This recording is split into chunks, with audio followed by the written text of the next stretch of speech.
Orang bangsawan berangkat ke sebuah negeri yang jauh untuk dinobatkan menjadi raja di situ, dan setelah itu baru kembali. Ia memanggil 10 orang hambanya dan memberikan 10 mina. Kira-kira itu setengah kilo perak nilai uang pada waktu itu. Ya, ia berkata kepada mereka, pakailah ini untuk berdagang sampai aku kembali. Jadi apa yang terjadi sekarang, saudara? Orang-orang sebangsanya membenci dia, lalu mengirimkan utusan menyusul dia untuk mengatakan, kami tidak mau orang ini menjadi raja atas kami. Dan terjadilah ketika ia kembali, setelah dinobatkan menjadi raja, ia menyuruh memanggil hamba-hambanya yang telah diberinya uang itu untuk mengetahui berapa hasil dagang mereka masing-masing. Orang yang pertama datang dan berkata, Tuan, mina Tuan yang satu itu telah menghasilkan 10 mina. Katanya kepada orang itu, baik sekali perbuatanmu itu, hai hambaku yang baik. Engkau telah setia dalam perkara kecil, karena itu terimalah kekuasaan atas 10 kota. Datanglah yang kedua dan berkata, Tuan, mina Tuan telah menghasilkan 5 mina. Katanya kepada orang itu, dan engkau kuasailah 5 kota. Dan hamba yang ketiga datang dan berkata, Tuan, inilah mina Tuan, aku telah menyimpannya dalam sapu tangan, sebab aku takut akan Tuan, karena Tuhan adalah manusia yang keras. Tuhan mengambil apa yang tak pernah Tuhan taruh, dan Tuhan menuai apa yang tidak Tuhan tabur. Katanya kepada orang itu, hai hamba yang jahat, aku akan menghakimi engkau menurut perkataanmu sendiri. Engkau sudah tahu bahwa aku adalah orang yang keras, yang mengambil apa yang tidak pernah aku taruh, dan menuai apa yang tidak aku tabur. Jika demikian, mengapa uangku itu tidak kau berikan kepada orang yang menjalankan uang? Maka sekembalinya aku dapat mengambilnya serta dengan bunganya. Lalu katanya kepada orang-orang yang berdiri di situ, ambillah mina yang satu itu daripadanya dan berikanlah kepada orang yang punya 10 mina itu. Yesus mengatakan sesuatu yang sangat mengejutkan. Aku berkata kepadamu, setiap orang yang mempunyai, kepadanya akan diberi. Tetapi siapa yang tidak mempunyai, daripadanya akan diambil juga apa yang ada padanya. Akan tetapi semua seteruku ini yang tidak suka aku menjadi raja, bawalah mereka kemari dan bunuhlah mereka di depan mataku. Pendengar yang dikasihi oleh Tuhan, ini merupakan sesuatu yang luar biasa. Karena setelah kita membaca cerita tentang Sakius, kini kita melihat perumpamaan tentang kerajaan Allah. Segera setelah kita menerima keselamatan ini, dan kerajaan Allah mulai mengubahkan kehidupan kita, penting sekali untuk kita mulai berjalan ke arah ini. Kerajaan ini seumpama sebuah investasi yang dibuat oleh Allah sendiri. Allah telah memberikan kepada kita dengan gratis, dengan cuma-cuma, dan kita telah menerimanya, dan hal ini haruslah menghasilkan buah. Dengan demikian, ketika kehidupan kita dipengaruhi oleh kasih tanpa syarat dari Sang Raja ini, sudah selayaknya lah kita menghasilkan buah. Mereka yang tidak mau merisikokan diri mereka sendiri, belum merisikokan kehidupan sendiri, mereka ini belum mencapai kerajaan Allah atau mendapatkan keselamatan. Oleh karena itu, mereka yang mengenal Allah dan telah tersentuh oleh kasih-Nya, oleh anugerah-Nya, perlu menempatkan kehidupan mereka sebagai sebuah investasi bagi kerajaan Allah. Mereka yang memiliki 5, kerjakanlah, investasikanlah hal-hal tersebut dan tingkatkanlah jumlahnya. Inilah mengapa penting sekali untuk kita menjadi produktif dalam kerajaan Allah. Jika seseorang mengaku bahwa mereka telah menerima kehidupan kekal dan keselamatan, namun masih saja tidak melakukan sesuatu berkaitan dengan hal ini, maka kita perlu berhenti dan berpikir, apakah betul bahwa keselamatan ini telah mempengaruhi hati saya? Dan kita akan melihat di sini, bahwa Tuhan berkata, lihatlah, mereka yang menolak peraturanku, kerajaanku, mereka inilah yang akan dihukum. Dan mereka yang menginvestasikan hal-hal tersebut dengan benar, sebagaimana Yesus katakan di sini, mereka inilah yang akan mendapat hadiah. Mereka yang tidak mengerti dengan benar siapakah Tuhan itu sebenarnya, dan berpikir bahwa ia terlalu menuntut, berpikir bahwa ia terlalu keras, dan orang tersebut dikuasai oleh ketakutannya, maka akhirnya mereka ini akan berjalan di jalan yang salah. Pendengar yang dikasihi oleh Tuhan, apa artinya kehidupan kita ini? Jika kita hanya memikirkan tentang apa yang ada saat ini, jika kita berpikir mengenai realita yang ada di dunia ini, alam semesta ini, dan seluruh makhluk yang ada di dunia ini dalam kekekalan, mimpikanlah sesuatu yang besar. Mimpikan sesuatu yang jauh di depan.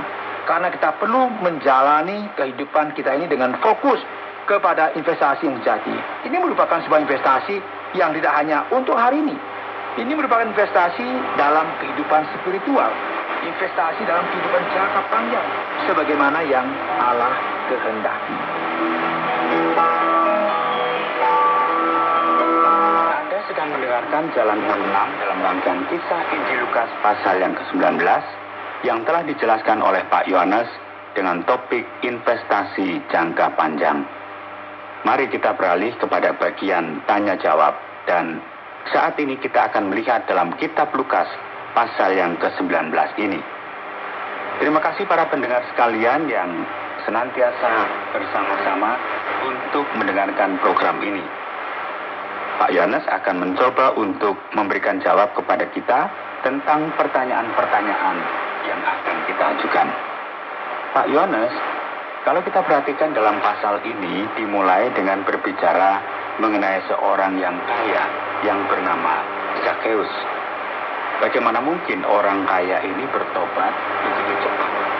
Ya, jika kita lihat sepintas, memang akan terkesan seperti itu dalam firman Tuhan. Namun sayangnya tidak ada banyak detail yang diberikan kepada kita di sini. Namun kita bisa tahu dengan jelas bahwa ada sesuatu yang terjadi sebelumnya.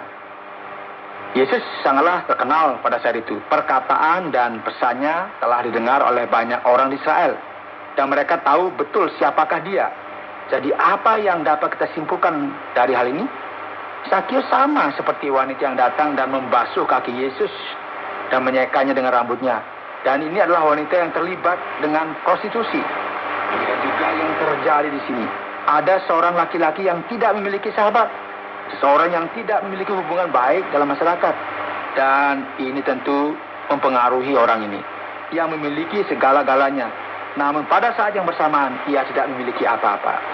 Sama seperti banyak orang dewasa ini yang memiliki harta berlimpah-limpah, namun tidak bisa memiliki suatu hubungan yang jujur dan benar dengan orang lain.